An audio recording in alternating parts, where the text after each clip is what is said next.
अतीक अहमद कौन थे, उनका जुर्म क्या था, अतीक अहमद इतने ज़्यादा ताकतवर कैसे बन गए और क्यों पिछले कई सालों से उनको जेल में बंद रखा गया।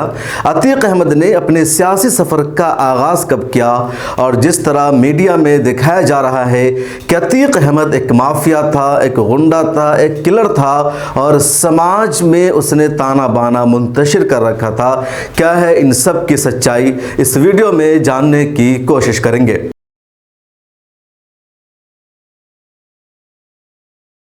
अस्सलाम वालेकुम रहमतुल्लाहि व बरकातुहू। मैं हूं शम्स तबरेज़ कासमी और आप देख रहे हैं मिल्लत टाइम्स।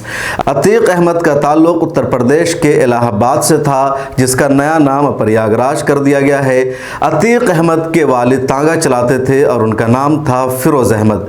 अतीक अहमद का जन्म हुआ था 10 अगस्त 1962 को। अतीक अहमद ने तालीम हासिल की लेकिन अपनी तालीम पूरी नहीं कर सके और 10वीं के बाद ही उन्होंने स्कूल जाना छोड़ दिया था।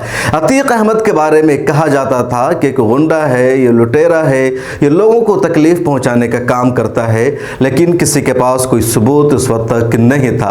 अतीक अहमद ने 1989 में पहली मरतबा सियासत में कदम रखा और आज़ाद उम्मीदवार होने के बावजूद चुनाव जीत लिया। उसके बाद 2 मरतबा और अतीक अहमद ने आज़ाद उम्मीदवार के हैसियत से चुनावी मैदान में कदम रखा और कामयाबी मिल गई। इस बीच अतीक अहमद ने समाजवादी पार्टी को ज्वाइन कर लिया और 1995 में एक बड़ा मामला हुआ जिसमें अतीक अहमद का नाम सरे फहरिस्त था।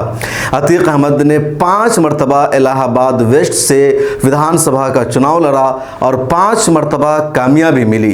3 मरतबा अतीक अहमद को कामयाबी मिली आज़ाद उम्मीदवार की हैसियत से और 2 मरतबा जीत मिली समाजवादी पार्टी के उम्मीदवार की हैसियत से। साल 2004 में लोकसभा का चुनाव हुआ और फूलपुर लोकसभा सीट से अतीक अहमद को समाजवादी पार्टी ने अपना उम्मीदवार बनाया। उनको जीत मिली और वो पार्लियामेंट पहुंच गए। 2009 के लोकसभा में उनको हार मिली। उसके बाद जितने भी चुनाव अतीक अहमद ने लड़े उन सब में उनको हार मिली। इस बीच एक सीट पर उनके भाई को भी जीत मिली। इलाहाबाद वेस्ट की विधानसभा सीट जो उनके MP बन जाने की वजह से खाली हो गई थी, उस पर इन्होंने अपने भाई को लड़ाया, लेकिन उस सीट पर 2005 में बहुजन समाजवादी के उम्मीदवार राजूपाल को जीत मिल गई और यहीं से राजूपाल और इनकी आपस में लड़ाई भी शुरू हो गई। साल 2007 में जब चुनाव हुआ तो उस सीट पर इनके भाई अशरफ को वहां जीत मिली और उसके बाद फिर किसी भी चुनाव में दोनों भाई को जीत नहीं मिल सकी।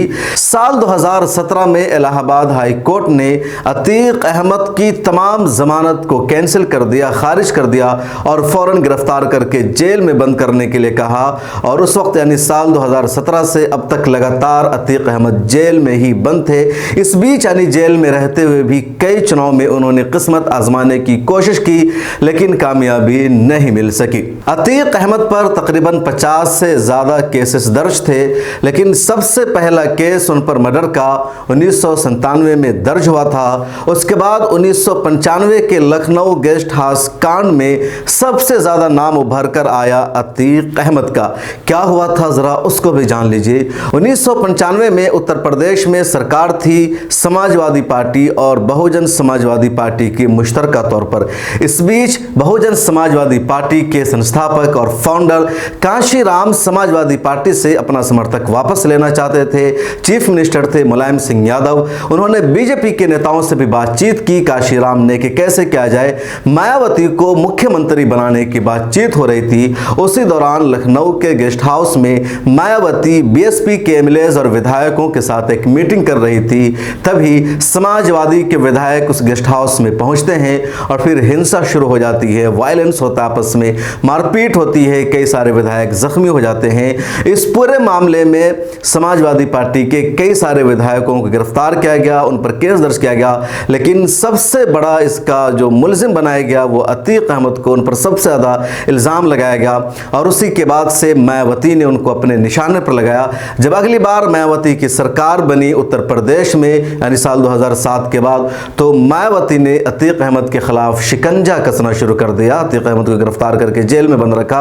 उससे पहले वाली सरकार में भी मायावती ने अतीक अहमद के खिलाफ शिकंजा कसना शुरू कर दिया। राजू पाल जो अतीक अहमद का ही एक करीबी था, इसके ग्रुप का हिस्सा था, जब उसने खुद चुनावी मैदान में कदम रखा और अतीक अहमद की खाली हुई सीट पर अतीक अहमद के भाई अशरफ को हरा दिया, तब से और दोनों के दरमियान दुश्मनी हो गई। राजू पाल का कत्ल हुआ, उसका इल्ज़ाम भी अतीक अहमद पर लगाया गया और इस तरह के दसियों केसेस अतीक अहमद पर दर्ज कर दिए गए।